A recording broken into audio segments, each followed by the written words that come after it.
Hi, Graham. It's great to Hey see Phil. you. You're looking nice and refreshed after your recent holiday. Um, Yeah, and thanks for agreeing to come on and tell us a bit about your story. I thought we'd just start with how things started for you. Are you able to take us back to the beginning and talk me through maybe the symptoms you had and how things led on to the diagnosis? yeah. Good to see you too, Phil. Yeah. Um, it was kind of August last year, 2020, during the pandemic. But I was having a round of golf locally, and I kind of felt, breathless, which is kind of unusual for me because I'm, a fairly fit guy. Didn't think much of it, but I was going for a work medical on the 1st September, so I thought, something could be checked out there. Now, the doctor I saw, Dr. Mary, she was very thorough. I had actually passed my medical, but she did spot something not quite right in the lower part of my lung. Well spotted, as it happened. And she suggested that I should contact the GP. And she gave me a letter to that effect and suggesting an x ray. I got in touch with my GP immediately, and they were very good, very prompt, and arranged for an x ray, which you can normally do without the referral and other times, but because of the pandemic, it had to be arranged. And so I got that within days. At that time, in the Royal Infirmary in Edinburgh, they saw something not quite right, so they gave me a CT scan there. And then a couple of days later, I was contacted by my GP to say that they suspected meso, which was, I had no symptoms at all other than that. So, I was feeling fit. So that was the only kind of hint that I sort of had anything, and I still didn't feel anything wrong. I was walking about, working as normal. So that was that. Yeah. So you can imagine the kind of shock. It was only suspected at that time. Yes, but And it had you'd to heard be that confirmed. provisional diagnosis. You'd heard that provisional Yes, diagnosis even before seeing the specialist, then, eh? yes, exactly. The CT scan, the specialist there had mentioned, the disease in that suspected, but then I had to go for the biopsy. Yeah, yeah. That was the next stage. Um, so it was all kind of very surprising, and of course, we didn't know anything about this prior to that. It was out the blue. I didn't do anything beforehand that would have led to this that I knew of. My wife, June, she was a nurse experience, so we've got some medical people in the family we could talk to, and it didn't look very good, to be honest, with the initial suspicion. But that's all it was at that stage. So of course, at that time, again, no time was wasted. I was contacted by the Royal, and it was to see a Dr. McCaffrey, respiratory consultant there, and he was very good. He, he saw, and they took some drainage at the time. So nothing was really sort of decided. I think because of the fact that I looked well and I didn't display any kind of symptoms, it kind of fooled people, I suppose, including myself Yeah. and June. And then, so it kind of went from there. Then, so a biopsy had to be carried out, which I did on that was overnight on the 8th of April last, overnight on the 8th of October. And the biopsy was taken along with a drain, which was about 4 or 5 litres came out. I don't know where that came from.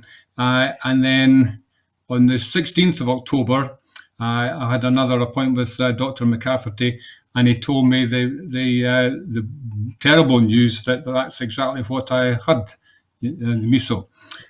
So it was rather devastating. Had you heard of mesothelioma before, or was that something you or June knew anything about? No, no. I mean, asbestos related, yes. It's kind of widely known that, but not that. And of course, when you start to read up about meso, it it's not very good reading. It has, it can have very short outlook for people. So, but I was kind of determined at the time that because I felt okay, I was going to give this a good fight. And that's really, but it was very difficult to come to terms with that. Yeah.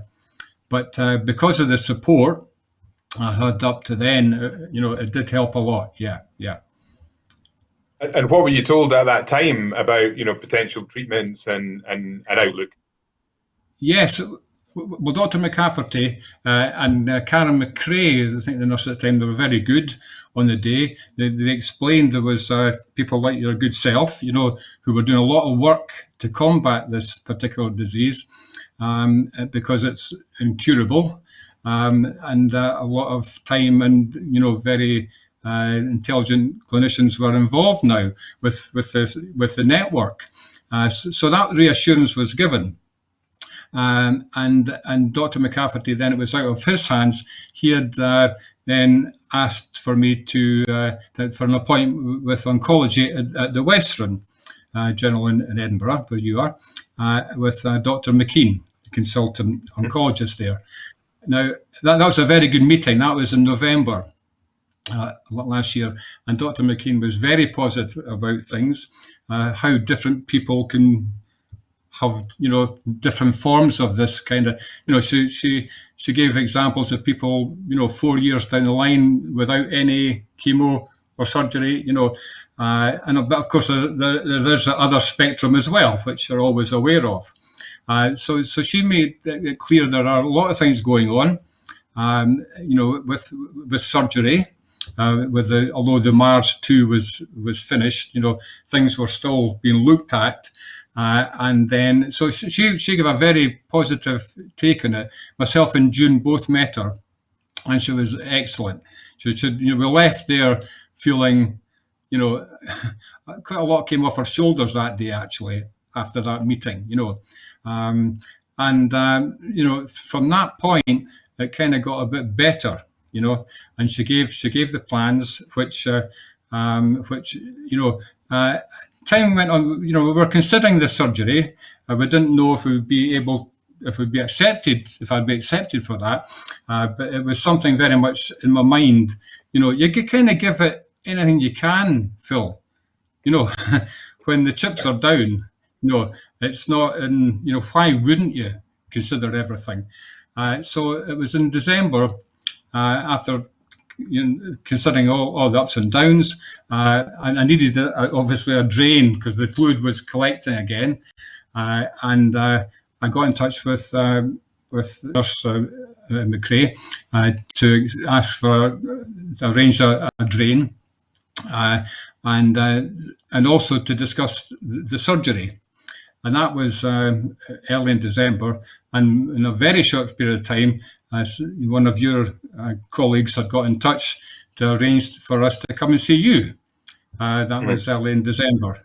And that opened up a whole lot of doors, which was excellent. That really gave us more hope, shall we say.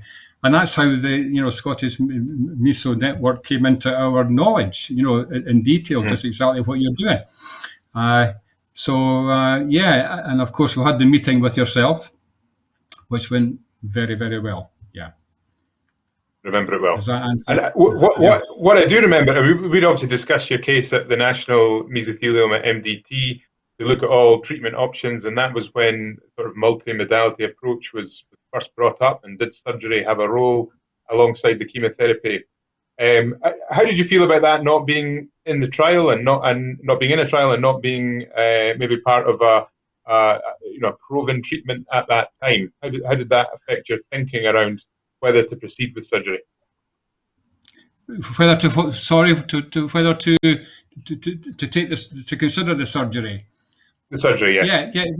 Yeah. Well, I was kind of, obviously with you hear about trials, and that's all they are. And this is a major surgery. But the information that you gave, it was very positive. Although there was no proven benefits, you're offered something that if you don't do it, where's it going to go? and this is kind of, pioneering surgery to take away the parts where this particular disease can latch onto, So you tend to just think to yourself, why wouldn't you do that? And I mean, let's not kid ourselves, it is major surgery. There's going to be pain involved to an extent, but then pain relief is there, and that's, as it was proven, was very, very good. And with the pandemic, that didn't really come into the equation. I mean, you go into a hospital, you're maybe more vulnerable, but hospitals are a pretty safe place to be, So the pandemic didn't kind of really come into it, Phil. No, I mean, the main thing was I was hoping to be given this, and I had no hesitation, nor did June, that we should go ahead with it. Absolutely not. It sounded so good. It gave hope, gave a lot of hope. Yeah. And how was surgery and the recovery period from surgery? Yeah, well, the surgery was, I remember it was, of course, in the Golden Jubilee with Rocco Balancia, who, very, very good chat had with him. We both did, very reassuring, came over very well. You just knew that the guy knew what he was talking about and competent.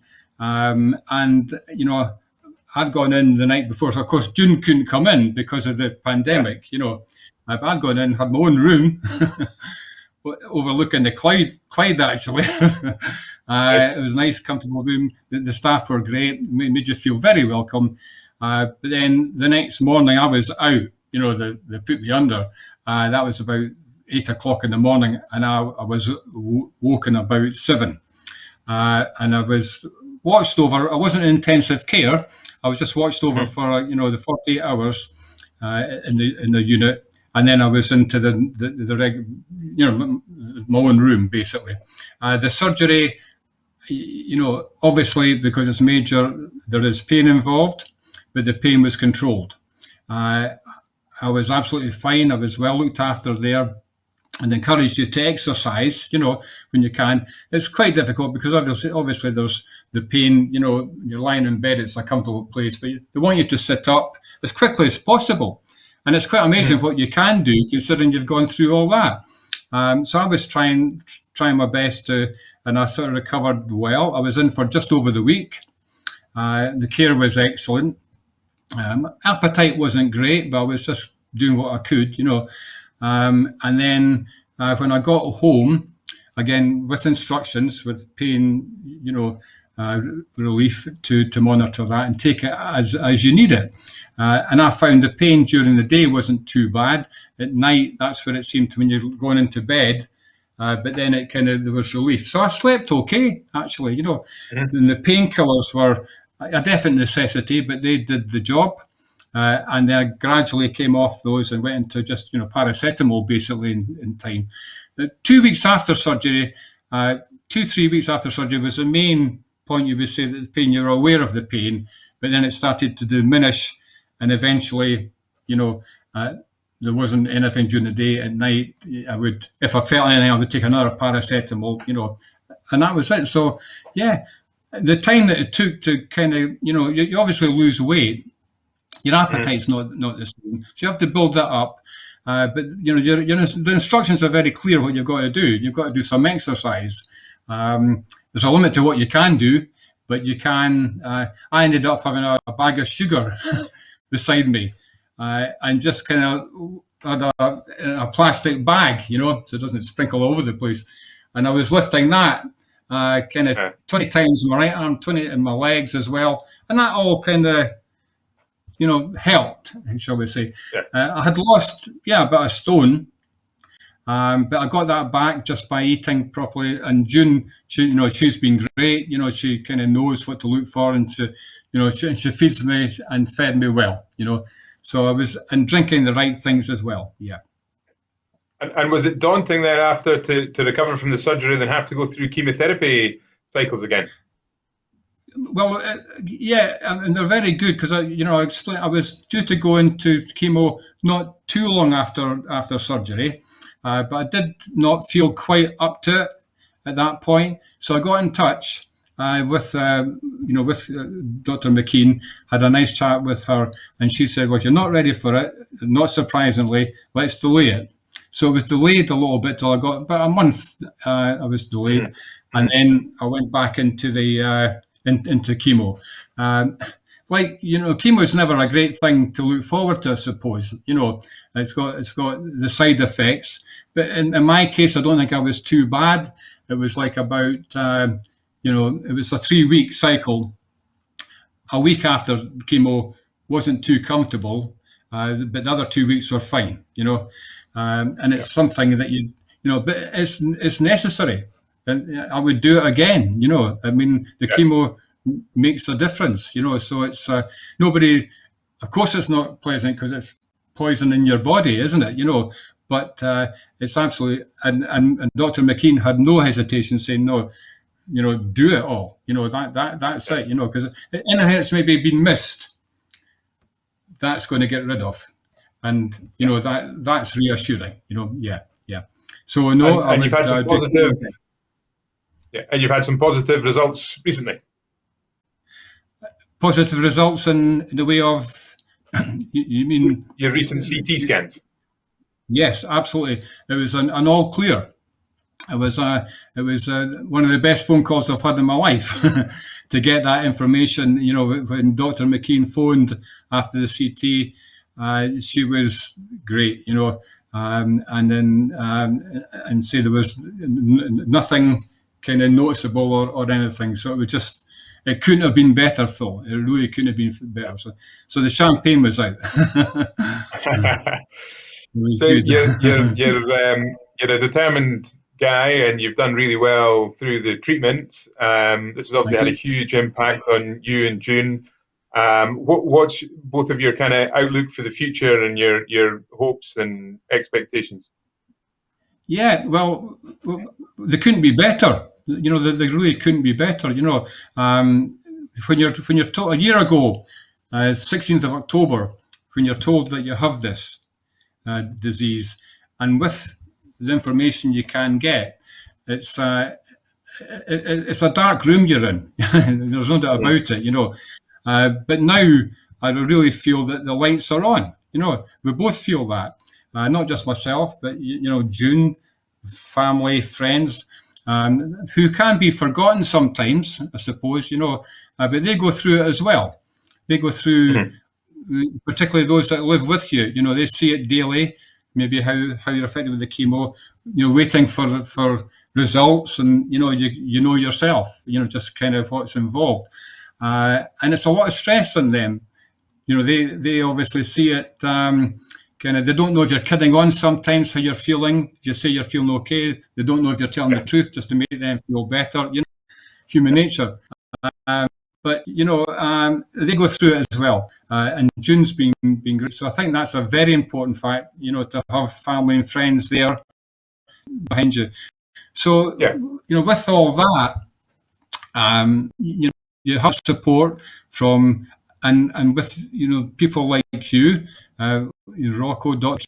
Keane, the Macmillan Trust, the Meso Network, the Scottish Network, so many people, and those behind the curtain sort of thing, so many people doing all this work. It does give you a lot of hope, Phil. It really, really does. Without it, where would I be? Well, because of it. Sorry? No, I was going to say it's great to hear that. It's been a pleasure to be involved in your care. I just want to thank you for coming along and telling your story today to us all. And thanks very much for that. And give my best to June as well. Okay. I will do, Phil. Thanks very much, and thanks for the opportunity. And I can't thank you and your colleagues enough. Never will be able to. Thanks very much. Okay, Phil. Thanks, Graeme. Good to see you. Bye. Cheers now.